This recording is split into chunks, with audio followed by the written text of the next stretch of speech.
Hay que imaginar la siguiente escena. Ujú. Una escena que, vamos, estoy seguro de que a cualquiera le resulta familiar. Mm, Alguien va caminando por la calle, ujú. a plena luz del día. Por una avenida muy transitada, pongamos por caso. Exacto, una calle llena de gente. Mm, Pero esta persona no va simplemente paseando o mirando los escaparates. Va hablando en voz alta, sin parar. Claro. Mueve las manos con aspavientos, asiente, frunce el ceño. Le está contestando a alguien que claramente no está ahí. Sí, sí, como discutiendo con el aire. Tal cual. De repente parece que se justifica ante una acusación invisible. Luego, ensaya una respuesta tajante, se enfada de verdad e incluso sonríe con una ironía tremenda. Y la reacción de la gente alrededor es inmediata. Totalmente. Si cualquiera se cruza con esa persona en la acera, el veredicto social sería unánime, fulminante. Todo el mundo pensaría, madre mía, algo no va bien ahí. Es un reflejo casi instintivo. Se asume al instante que esa persona ha perdido por completo el contacto con la realidad. ¿Y se apartan? Claro, la reacción natural suele ser apartarse, cruzar de acera o sentir cierta lástima. Ujú. Porque la percepción es que esa mente está fragmentada. Genera incomodidad porque rompe con todas las normas de lo que consideramos estar presentes en el mundo. Pues a ver, aquí viene la revelación central de nuestro análisis a fondo de hoy. Y es algo que choca bastante cuando uno se para a pensarlo. Desde luego. Esa misma estructura exacta, punto por punto de la que hablábamos, ocurre en silencio dentro de casi todas las cabezas humanas. O sea, desde que suena el despertador hasta que uno logra dormirse por la noche. Exactamente. Hay una voz que comenta, un personaje imaginario que escucha, agravios de hace 10 años que se reviven con todo lujo de detalles. Las famosas conversaciones ficticias mientras uno se ducha. Sí, sí. O defensas súper preparadas para ataques que jamás han ocurrido. Y lo curioso, la gran ironía de la humanidad, es que llamamos locura a ese monólogo cuando se oye por la calle. Pero lo llamamos normalidad o el simple hecho de estar pensando, cuando se mantiene en estricto silencio. Es flipante. Hoy vamos a desgranar este mecanismo mental, basándonos en nuestras fuentes sobre el concepto del monólogo que usurpa el mundo. Ujú. Vamos a entender por qué vivimos atrapados en una novela sobre el mundo en lugar de habitar el mundo real, y cómo recuperar una cordura mucho más profunda, una inmersión perfecta para mentes curiosas, sin que resulte abrumador. Y yo estoy fascinada con esto porque el enfoque le da la vuelta por completo a lo que consideramos cordura. Totalmente. Nos invita a darnos cuenta de que, como sociedad, en realidad no juzgamos el mecanismo del pensamiento en sí. Juzgamos la apariencia. Exacto. Pura y exclusivamente la apariencia externa, el envase. Evaluamos si la narrativa resulta socialmente aceptable y si se queda en el ámbito privado. O sea, si lo haces en voz alta, molestas a la comunidad y te apartan. Pero si lo haces por dentro, aunque tu nivel de desconexión sea idéntico al del que grita en la calle, te integras perfectamente en el sistema. Es que la ironía es brutal. Alguien puede tener un diálogo interno ensordecedor. Una auténtica guerra civil mental. Sí, sí. Pero si esa persona va a la oficina, paga sus facturas, le sonríe al panadero y cumple sus horarios, nadie la cuestiona. Se da por hecho que es plenamente funcional. Claro, porque funciona hacia afuera. Eso es. Sin embargo, gran parte de ese pensamiento cotidiano no es inteligencia, no es resolución de problemas, ni observación directa. No es una percepción fresca de la realidad. ¿Qué va? Es un monólogo automatizado, una voz repetitiva y autorreferencial. Y esto, si te parece, nos lleva a un concepto analítico clave, lo que podríamos llamar el secuestro completo. A ver, cuéntanos un poco más sobre eso. Pues el problema no desaparece mágicamente porque la persona mantenga un trabajo o tenga vida social. Ya. Cuando este monólogo adquiere autoridad sobre la mente, se produce una desconexión radical de la experiencia inmediata. Dejas de vivir el presente. Tal cual, la persona ya no vive el instante. Vive lo que esa voz interna le narra sobre el instante. Ya no escucha a quien tiene delante en una cena, por ejemplo. Escucha la traducción de su propia cabeza. Eso es, la traducción distorsionada que hace su narrativa. Así que en la práctica se deja de habitar el mundo físico para pasar a habitar una conversación privada. Una forma de aislamiento absoluto, vaya. Una desconexión que hemos normalizado a nivel estadístico. Y cualquiera que nos esté escuchando seguro que se ve reflejado en esa cena que comentas. Seguro. Estás físicamente ahí asintiendo, pero mentalmente estás discutiendo con tu jefe sobre algo del martes pasado. O imaginando la respuesta perfecta para mañana. Claro. Y que esto sea lo normal estadísticamente no significa que haya un contacto real con el territorio, con lo que de verdad pasa. Para nada. Lo que más me llama la atención al desgranar nuestras fuentes es cómo funciona este monólogo en el día a día, porque no describe las cosas de forma neutral. No, no es un noticiario objetivo. No dice, pues estoy comiendo sopa o hace sol. El monólogo fabrica realidad. Todo el rato. Se pasa el día dictando sentencias. Esto significa que no me valoran, o esto confirma que soy un fraude. Añade, selecciona, omite y sobre todo dramatiza mucho. Reemplaza el territorio real por un mapa mental supercargado emocionalmente. Y el filtro lo es todo. Absolutamente. Una vez que ese mapa se instala, la experiencia se organiza por la interpretación constante, no por los hechos objetivos. Vamos a bajar esto a la tierra con ejemplos cotidianos, de esos que levantan una sonrisa nerviosa porque a todos nos ha pasado. Venga, a ver. Imagina que alguien en el trabajo te mira de una forma un poco rara. Ujú. El hecho objetivo es una contracción de músculos faciales, un gesto, nada más. Un movimiento físico, sí. Pero el monólogo no se queda ahí. En milisegundos lo convierte en un desprecio absoluto o en una amenaza de despido inminente. Madre mía, la película que se monta. Totalmente. O el gran clásico de nuestra era, el doble check azul de WhatsApp. Uy, ese es peligrosísimo. Mandas un mensaje, ves el doble check, pasan 2 horas y no hay respuesta. El único dato tangible es el silencio. Ya está, no hay más datos. Pues la voz interna fabrica una superproducción de Hollywood. Esa persona te ignora, se ha dado cuenta de que eres aburrido, vas a acabar solo y seguro que hay una conspiración en tu contra. Es que es tal cual. O con un error menor. Quemas unas tostadas o mandas un email con una rata. El hecho es un fallo minúsculo. Pero el monólogo lo transforma en una identidad inamovible. Soy un desastre, nunca hago nada a derechas. Estos ejemplos son geniales porque ilustran a la perfección lo que en nuestro análisis llamamos el deseo actuando de guionista. El deseo como guionista, me encanta ese concepto. Sí, porque el pensamiento en ese monólogo nunca es al azar. Y desde luego no es imparcial. Ya. Está muy orientado por lo que se desea y por encima de todo por lo que se teme. Es como tener a un director de cine malísimo en la cabeza que solo rueda películas de catástrofes. ¿Un cenizo profesional? Exacto.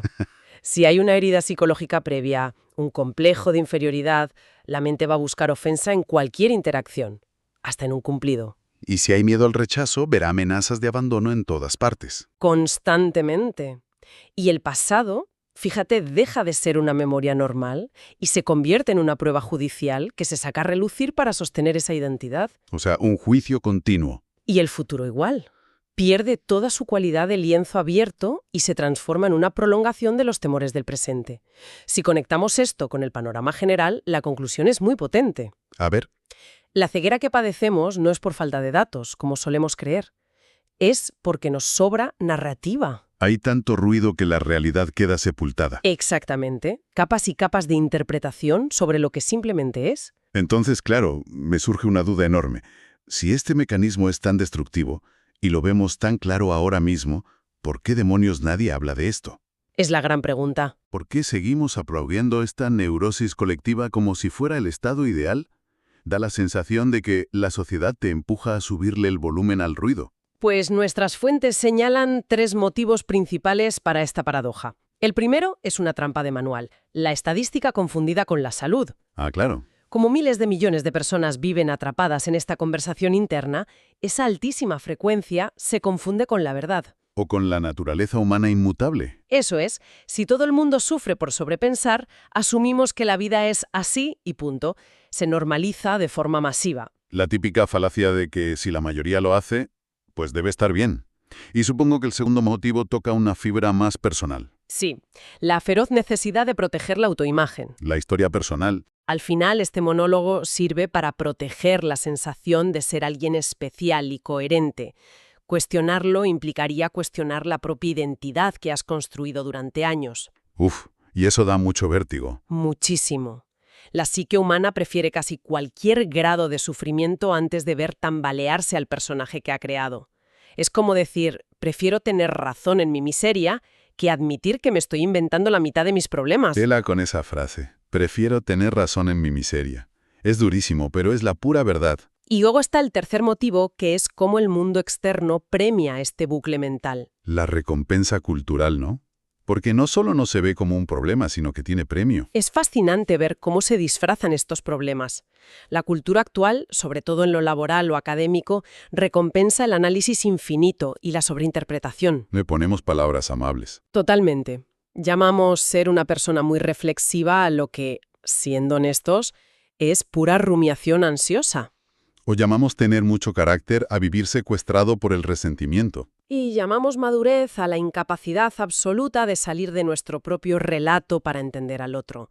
Así que, en resumen, el monólogo usurpador recibe aplausos, ascensos y validación. Es como si nos dieran medallas por ser los guionistas más retorcidos de nuestro drama. Nos encanta el drama. Pero la factura llega. Los costes invisibles son verdaderamente devastadores.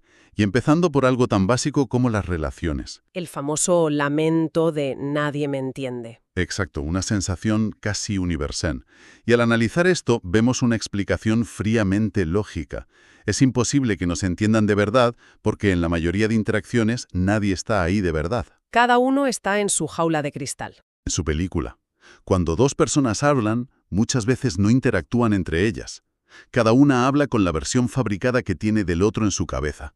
Claro, el monólogo filtra automáticamente lo que escuchas para que encaje en el guión. Seleccionas lo que confirma tu historia. ¿Ves? Ya me está atacando otra vez. Aunque el comentario ya ha sido súper neutral. Al final, no te vinculas con la persona real, con sus luces y sombras, sino con la idea rígida de lo que debería ser. Y el impacto va mucho más allá de lo social o la empatía. El coste físico y existencial de mantener esta maquinaria es asombroso. Es que el monólogo carga implacablemente el sistema nervioso. De una forma brutal, porque el cuerpo no distingue entre una amenaza real, como que te persiga un león, y una imaginada, como darle vueltas a un email mientras te lavas los dientes. La química del cerebro responde igual. Exactamente con la misma intensidad. Cada vez que proyectas un pensamiento catastrófico sobre tu economía, el cuerpo genera cortisol y adrenalina. Se prepara para una lucha física que nunca llega. Y cada vez que rehaces una escena del pasado buscando la réplica perfecta, el pecho se encoge, la respiración se acorta. El ritmo cardíaco se altera. Mantienes al organismo en modo amenaza continua. Y el resultado de años viviendo así es tensión muscular crónica, un agotamiento difuso sin explicación y un insomnio tremendo. Vaya tela. Muchas de las somatizaciones de hoy, como dolores tensionales o problemas digestivos, vienen de aquí, de obligar al cuerpo a vivir en un guión interno de persecución. Agota solo de escucharlo. Invertir toda esa energía vital, toda la glucosa del cerebro, en sostener la novela de yo y mis problemas. Y el peaje final es un vacío existencial inmenso. Claro, si gastas toda tu energía en el relato, no queda nada para el simple hecho de estar presentes, de existir sin más. Así es. Así que, llegados a este punto, la pregunta del millón para quien nos escucha. ¿Cómo se sale de aquí? Si sabemos que el monólogo nos usurpa la realidad, ¿cómo detenemos la máquina? Aquí es donde la cosa se pone realmente interesante. Porque la solución choca bastante con lo que nos enseña la cultura del esfuerzo, ¿verdad? Completamente.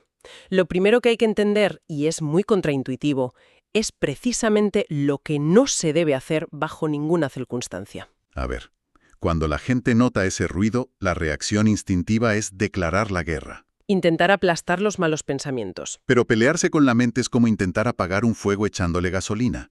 El movimiento clave no es discutir racionalmente con los pensamientos para convencer a la voz de que se equivoca, ni tampoco fabricar pensamientos positivos a la fuerza, supongo. No, porque sigues en el nivel del relato. Y desde luego hay que olvidarse de esa tarea imposible de dejar la mente en blanco por pura fuerza de voluntad. Imposible, sí. Hacer eso solo crea una nueva guerra civil interna, el yo puro contra lo que pienso, y eso le da más cuerda al monólogo. Entonces, ¿cuál es la verdadera salida? No requiere una batalla campal, sino lucidez silenciosa. La clave maestra es crear una pequeña distancia. Consiste en ver claramente que hay un monólogo ocurriendo, pero comprender que ese monólogo no eres tú. Observar la mente de forma neutral. Exacto. Decir, mira, ahí está la voz hablando de lo mismo otra vez. En ese instante aparece un espacio vital, una pequeña fisura entre la realidad y la narración agobiante. Y esa distancia es la auténtica salud mental. Es el primer respiro real. El objetivo no es que la voz desaparezca por arte de magia y quede un silencio místico, sino algo más pragmático, que la voz pierda el monopolio absoluto sobre tu atención. Que el director catastrófico pase a ser solo un ruido de fondo, como la radio del vecino. Eso es. Y para crear esa fisura, el método es un anclaje radical al presente, al territorio físico. Cosas muy básicas, ¿no? Tan básicas que, para una mente adicta a lo complejo, parecen demasiado simples. Sentir el peso real del cuerpo apoyado en la silla ahora mismo. Escuchar el sonido crudo del entorno, el tráfico, el zumbido de la nevera. Notar físicamente el aire en la respiración. Mirar una taza o una pared sin ponerle etiquetas, solo viéndolo. Y aunque parezca banal, hace algo monumental. Le devuelve el mundo al mundo. Y devuelve la voz interna a su lugar. Pasa de ser la dueña absoluta a ser una función más de la mente. Igual que el estómago digiere o el corazón late. Dejas de ser el protagonista sufriente de un drama y vuelves a ser un organismo vivo, sintiendo el instante. Es un recordatorio físico de algo escandalosamente simple. La vida, la realidad auténtica, ocurre siempre antes del comentario. Fíjate, la vida ocurre antes del comentario. Qué buena frase para enmarcar. Vamos llegando al final de nuestra inmersión profunda.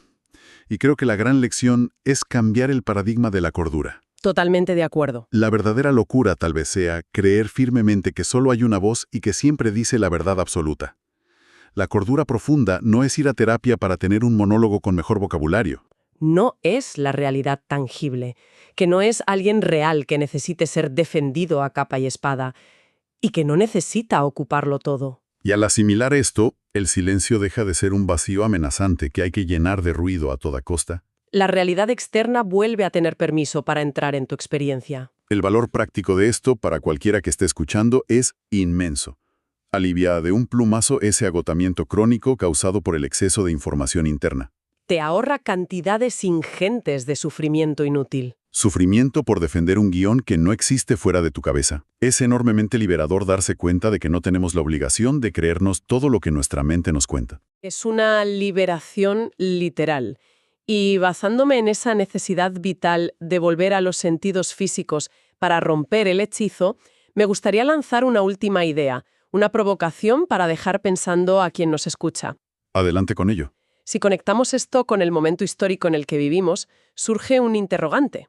En una era donde la tecnología, las pantallas infinitas y los algoritmos hiperoptimizados están diseñados por miles de ingenieros para capturar nuestra atención y alimentar sin pausa nuestra narrativa mental, Alejándonos del aquí y el ahora, claro. pues, ¿qué ocurriría si el simple hecho de habitar el cuerpo y sentir el mundo físico de forma directa se acabara convirtiendo no solo en una herramienta de salud mental, sino en el acto de rebeldía social más profundo e indispensable de nuestro tiempo? Menuda reflexión para cerrar. El cuerpo físico y el anclaje al presente como la última gran frontera de resistencia frente a una sociedad diseñada para el ruido mental constante. Ha sido un verdadero placer descubrir todas estas perspectivas y desgranar estos mecanismos invisibles. El placer es mío. La mente humana es un territorio fascinante cuando empezamos a entender cómo funciona y descubrimos cómo dejar de ser sus rehenes. Nos escuchamos en el próximo análisis a fondo.